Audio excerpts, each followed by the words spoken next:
selamat siang sahabatku semua, Horas. Kami sekarang berada di makam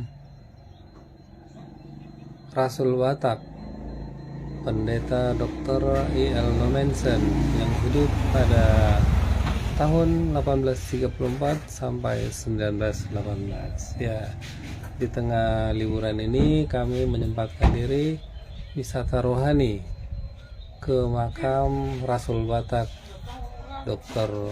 I.L. Nommensen. Ya, motonya adalah hidup atau mati, saya akan tinggal di tengah-tengah bangsa yang kau tebus ini, guna menaburkan benih Injilmu dan menyebarkan berita kerajaanmu. Amin. Ya, makam Rasul Batak Pendeta Dr. I.L. Nommensen ini berada di belakang gereja HKBP Sigupar. Ya, ini prasastinya. Ini Nommensen Memorial. Senang sekali bisa berkunjung ke sini. Sebetulnya kami sudah pernah juga berkunjung ke sini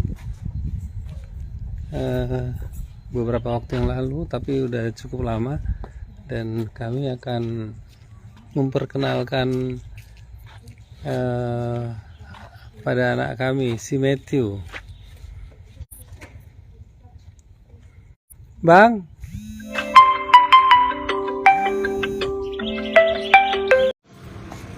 ya sahabatku semua, mohon maaf terputus, ini saya sambung lagi. Jadi ini kami kesempatan kedua atau ketiga, ya, sambil mengunjungi makam Nommensen ini. Bang, sini bang, biar dijelaskan sama ini. Dari sini aja dong. Enggak, sini, ini kita wisata rohani bang, ayo biar dijelaskan sama tulang ini, ayo. Iya nah, cepat Sini, Bang. sayang. Ini pelajaran. Kan abang mau cepet kan? Inilah cikal bakal kekristenan masuk ke tanah Batak. Jadi kita menjadi orang yang beragama, diterangi oleh firman Tuhan, kekristenan, menjadi pengikut Yesus.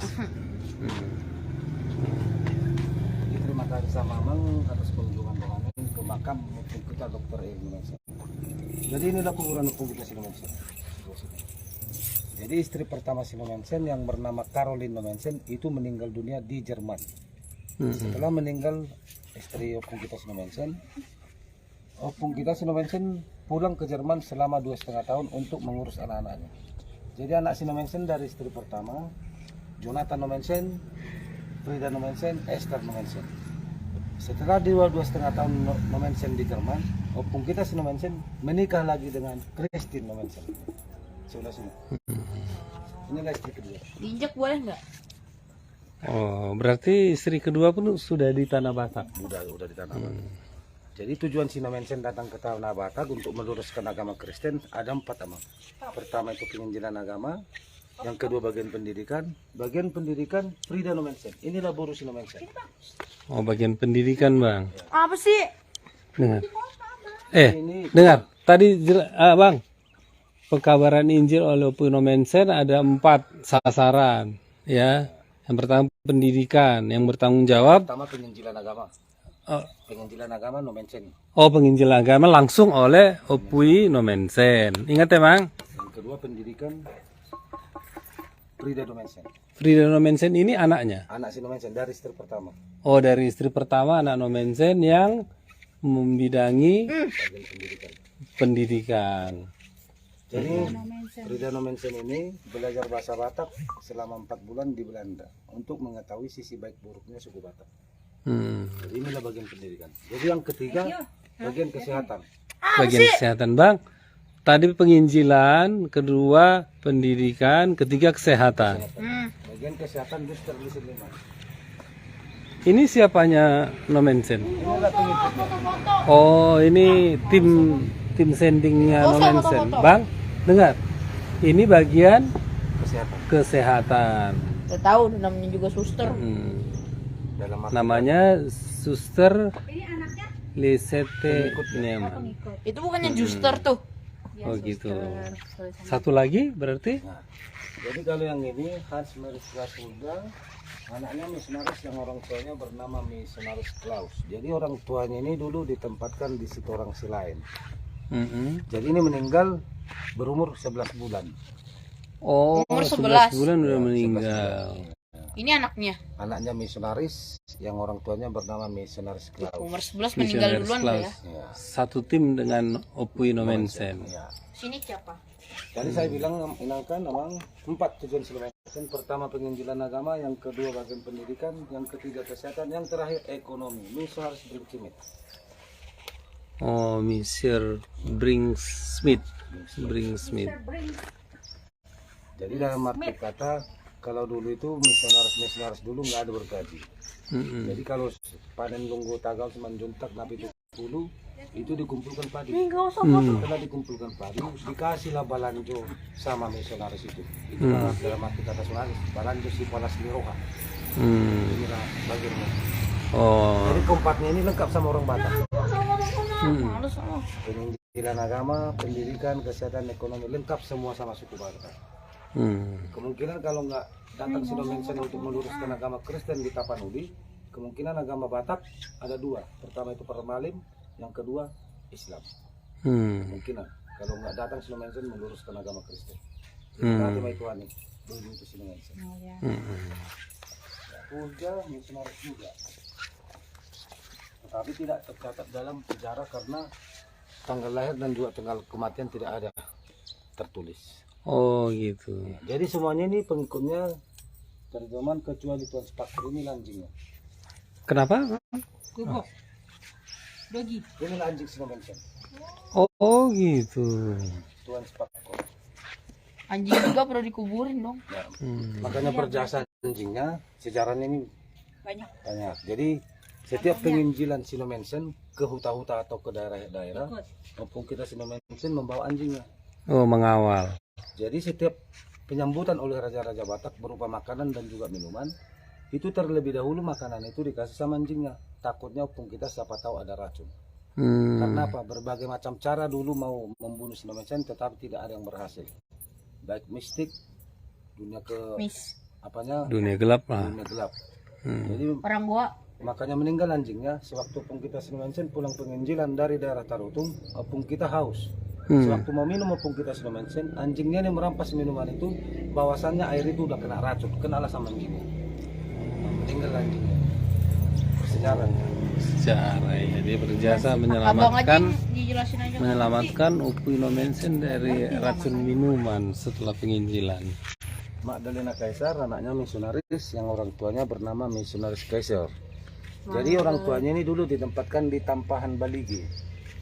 Jadi ini berumur 6 bulan, makanya nggak dibikin salib, belum kena baptis dulunya itu. Oh. Jadi HKBP ini yang tahunya orang Ngamang, Hak Kuria Kristen Batak Protestan kan. Jadi HKBP ini sebenarnya penginjil pertama sebelum Monson dan Leman, dan juga sebelum Nomensen, dan juga sebelum Richard dan Robert. HKBP, H. Hein, K. Klammer, Maksudnya belum dibaptis? V. Vans. Dirapatkanlah ini di Pihak Raja Tarutung tahun 1861. Kuria Kristen Batak Protestan, Hans Klammer Betsvan, penginjil pertama. Ya. Nanti kalau abang belajar CD, ini dipelajari khusus. Di Margur Malua ada ini. Marguru Malua. Jadi di sini Bisa garu-garu. di sini ruang 2, kalau mau berdua di sini berdua. Oh ya. Ya sahabat semua, kami baru saja mendengarkan penjelasan mengenai penginjilan di Tanah Batak. Yang bisa saya simpulkan tadi bahwa penginjilan ke Tanah Batak dilakukan oleh Opui Nomensen dengan paket komplit. Ya, yang pertama penginjilan agama, yaitu pemberitaan kabar keselamatan bagi kita yang dikasihi Tuhan, diterangi dari kegelapan sehingga menerima Yesus Kristus sebagai terang. Kalau tidak, mungkin kita akan tetap beragama parmalim ya, sebagai adat kita yang menjadi agama kita, atau mungkin menjadi Islam, mungkin apa ya, diperangi oleh Tuan Padri dari Sumatera Barat. Jadi sekali lagi penginjilan oleh Opui Nomensen sekaligus ada 4, yaitu penginjilan agama sendiri, firman Tuhan, kemudian ada bagian pendidikan yang kalau penginjilan tadi oleh Opui, penginjilan agama oleh Opui Nomensen langsung. Yang kedua bagian pendidikan oleh putrinya dari istrinya yang pertama, Frida Nomensen, menanggung jawab bagian pendidikan. Kemudian ini tim sendingnya, pengikutnya Opui Nomensen, Suster Lieset Nieman, yang bertanggung jawab penuh terhadap kesehatan. Ya, ini kesehatan. Ya, ini untuk kesehatan. Sehingga penginjilan di Tanah Batak itu juga mendidik orang Batak supaya cerdas dan sehat. Dan kemudian ini anaknya misionaris timnya Nomensen juga yang meninggal muda, masih 1 tahun, hampir 1 tahun. Dan inilah yang bertanggung jawab terhadap perekonomian, sehingga kita orang Batak dilatih juga untuk berekonomi lah ya, artinya ekonomi kerakyatan semacam itu. Sehingga dulu juga di awal-awal bahwa pendanaan untuk penginjilan ditanggung-jawabi oleh Mr. Bring Smith, yaitu dengan mengumpulkan hasil panen rakyat, hasil panen jemaat untuk mendanai penginjilan di Tanah Batak. Puji Tuhan, Rasul Batak Opui Pendeta Dr. Iel Nomensen menjadi jalan Tuhan ya, dipakai Tuhan untuk membawa kita masyarakat Batak hidup dari kegelapan yang tidak mengenal Kristus menjadi pengikut Kristus, menjadi Kristen. Jadi semogalah pengorbanan Opui Nomensen untuk membawa kabar keselamatan bagi kita dan juga